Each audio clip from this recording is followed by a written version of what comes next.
Morning all of you. Now start your class. तो अभी तक अपन ने इंग्लिश में ग्रामेटिकल वाला पोर्शन किया था, तो उसमें कुछ बचा हुआ है अभी। तो आज मैंने वो नहीं लिया आपका ग्रामर वाला पोर्शन। आज आपका चैप्टर ले रही हूँ, चैप्टर 9, जिसका नेम है डिसऑनेस्टी हैज नो रिवार्ड, यानी बेईमानी का इनाम नहीं होता, ईमानदारी से ही काम करना चाहिए। ये बात अपन शुरू से ही सीखते आए कि हमेशा ईमानदारी से काम करो, झूठ मत बोलो, और दूसरा ईमानदारी से काम करो, डिसऑनेस्टी नहीं होना चाहिए। तो आज का जो कोटेशन है वो क्या है, ये किसने दिया है, जेएमसी पोस्ट ने, कि honesty is more than not lying, ईमानदारी झूठ बोलने से अधिक होती है। क्या कि it is truth telling, truth speaking, truth living and truth loving. ये सत्य बोलना, सत्यता से रहना तथा सच्चा प्यार करना ही ईमानदारी होती है। तो ये जो आज की स्टोरी है आपकी, वो एक मजिस्ट्रेट जो कि डिसऑनेस्ट था, लालची था वो, और ईमानदार नहीं था, बेईमान था, डिसऑनेस्ट था वो। और एक है सिंपल मैन जो कि ऑनेस्ट था और सच्चाई के ऊपर चलता था, है ना। तो उन दोनों की मतलब जो आपस में टॉकिंग है, वो स्टोरी बताई गई, छोटी सी स्टोरी है और इंटरेस्टिंग भी है। कि मतलब ये बताया गया है, इससे अपन का जो मॉरल है उसका, स्टोरी का क्या है कि हमेशा ईमानदार रहना चाहिए और झूठ नहीं बोलना चाहिए, क्योंकि ईमानदारी ही अपन को आगे चल के कुछ ना कुछ अपन जो सक्सेस होते हैं तो वो उसका कारण यही होता है, और जो अनसक्सेस होते हैं उसका कारण क्या होता है, डिसऑनेस्टी। स्टार्ट करते हैं हमारी story. Many years ago there was a mean and corrupt town magistrate. He amassed wealth by passing favorable judgments to those who would pay him good sums of money. One of the officials who worked under him was a mild-mannered man who could not tolerate any kind of injustice to anybody. बहुत साल पहले एक दुष्ट प्रवृत्ति बोल दो उसको, यानी बेकार नेचर का एक मजिस्ट्रेट था। उसने ऐसे लोगों के हक में फैसला करता था, वो ऐसे लोगों के हक में जो उसको बहुत सारा पैसा देते थे, यानी वो रिश्वत वाला काम, जो उसे बहुत अधिक मात्रा में क्या देते थे, पैसा।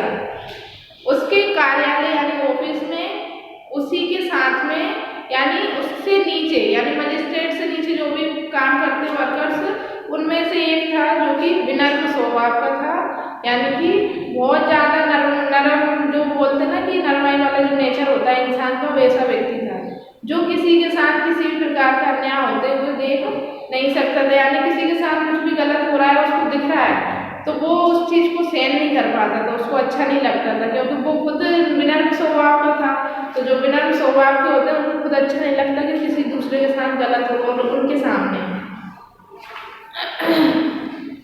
Thus, for obvious reason, the magistrate found the upright official to be of obstruction in his selfish ways.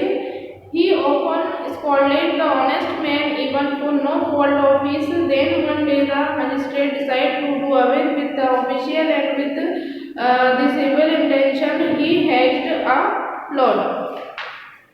इस प्रकार मजिस्ट्रेट को अपने जो साथ में काम करता है, उसके जो सेल्फिशनेस वाला जो तरीके थे उसमें बाधा आ रही थी, यानी कि रुकावट आ रही थी, क्योंकि वो जो ईमानदार व्यक्ति था वो उसको रोकता था कि इस तरीके का काम मत करो। तो मजिस्ट्रेट को अच्छा नहीं लगता था, क्योंकि वो मजिस्ट्रेट जो था वो ऊंचे पद पर था, और फिर उसको जो एक्स्ट्रा इनकम होती थी वो भी नहीं हो पाती थी। तो इस वजह से वो जो ईमानदार व्यक्ति था वो मजिस्ट्रेट को बुरा लगने लग गया था। तो मजिस्ट्रेट ने उसको परेशान करने की सलाह बनाई।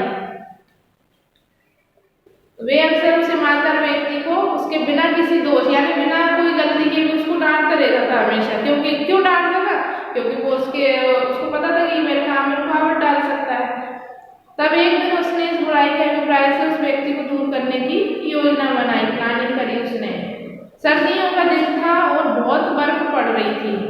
चारों तरफ बर्फ का एक मोटा ब्लैंकेट टाइप यानी कंबल जैसा बिछ गया था। पेड़ के पत्ते भी गिर गए थे, पतझड़ के मौसम में पेड़ के पत्ते भी गिर गए थे। तो जो भी चारों तरफ था वो सब सूखा सूखा सा था, मतलब पेड़ भी वीरान से हो गए थे।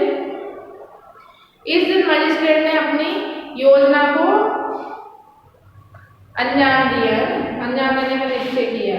उसने इस निर्दोष व्यक्ति को बुलाया और कहा कि मेरे लिए कुछ अच्छी पकी ताजी स्ट्रॉबेरी खाने की इच्छा है। उसको पता था कि सर्दियों का दिन है, बर्फ गिर रही है और ऐसे मौसम में स्ट्रॉबेरी तो मिलेगी ही नहीं, है ना। लेकिन फिर भी उसने वही काम करने के लिए बोला जो कि कभी हो ही नहीं सकता, पॉसिबल ही नहीं था। तो उसने अगर पॉसिबल होता तो वो इजीली ले ही आता ना। तो उसने उसको परेशान करने की योजना बनाई। तो परेशान तो ऐसे किया जाता है कि जो काम पॉसिबल हो ही नहीं है वही करने के लिए बोल दो तो सामने वाला बंदा अपने आप नहीं कर पाएगा। तो उसने क्या बोला कि मेरे लिए पकी स्ट्रॉबेरी ले आओ। मैं चाहता हूँ तुम बाहर जाकर मेरे लिए कुछ ले आओ, ये जानते हुए कि जाड़े का मध्य है तथा इस ऋतु में स्ट्रॉबेरी ढूंढना असंभव है, मिलेगी नहीं ना इसमें। फिर भी उससे बोल दिया। अब जो कर्मचारी क्या था कि मजिस्ट्रेट से नीचे काम करता था, तो उसको अपने ऊपर काम करने वाले जो मजिस्ट्रेट था उसकी बात मानना पड़ी। उसको पता था कि ये काम हो ही नहीं सकता, लेकिन फिर भी उसने कोई आर्गुमेंट नहीं किया और उसने चुपचाप बात मान ली। और उसने मजिस्ट्रेट ने जाते जाते भी कहा कि ध्यान रहे तुम्हारे पास मेरे लिए स्ट्रॉबेरी लाने का सिर्फ 1 हफ्ता है, यानी कि 1 हफ्ते का टाइम दिया। यदि तुम सफल नहीं रहे तो तुम्हें अपना पद खोना पड़ेगा, है ना। उसने इस तरीके से उसको बोला, नौकरी गंवानी पड़ेगी।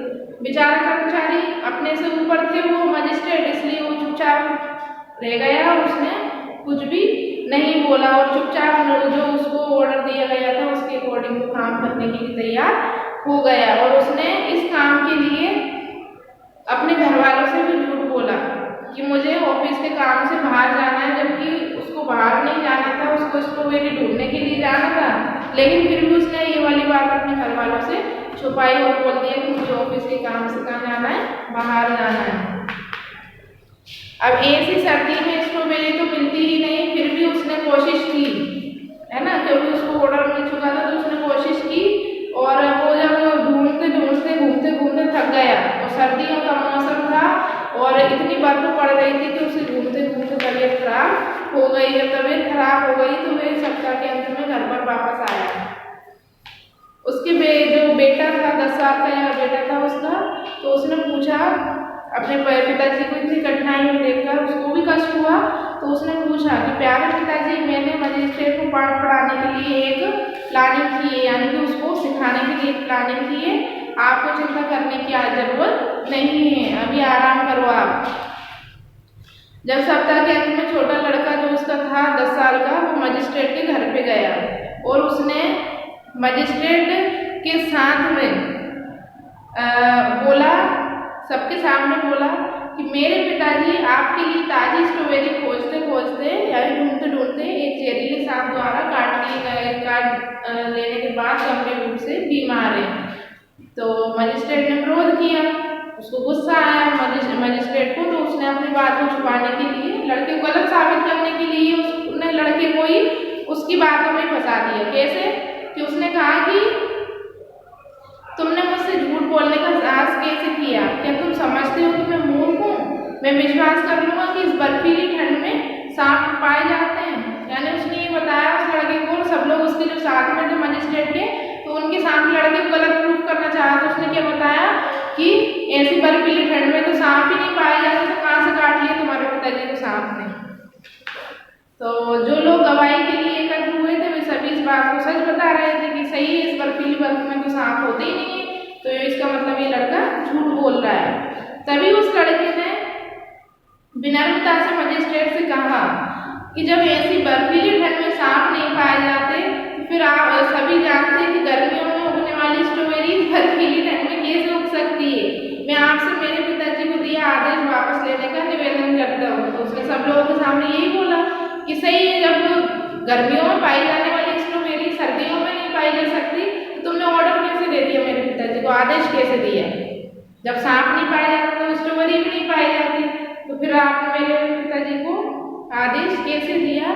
तो ये उसकी जो बात सुनी लड़के की, तो जो मजिस्ट्रेट था झूठा मजिस्ट्रेट और डिसऑनेस्ट बेईमान, तो उसको बहुत गुस्सा आया कि इसने तो मुझे मेरी बातों में उलझा लिया। मजिस्ट्रेट निशब्द था, यानी उसके पास में कोई शब्द नहीं थे बोलने के लिए। लोगों ने भ्रष्ट मजिस्ट्रेट का झूठ देख लिया, ऐसा होने पर उनका उसके मजिस्ट्रेट होने का डर भी चला गया, यानी जो अपनी वो दिखाता था पोस्ट का, तो वो भी चला गया उसका, और उन्होंने उसे अपने पद से हटा देने के लिए प्रमाणित कर दिया। जल्दी ही उच्च अधिकारियों ने मामला सुना, उन्होंने भ्रष्ट मजिस्ट्रेट को नौकरी से हटा दिया तथा ईमानदार और सीधे साधे सहायक को नगर मजिस्ट्रेट नियुक्त किया। इस प्रकार हम कह सकते हैं कि बेईमानी को कोई नाम नहीं मिलता, जैसे चैप्टर का नाम है कि बेईमानी को कोई नाम नहीं मिलता।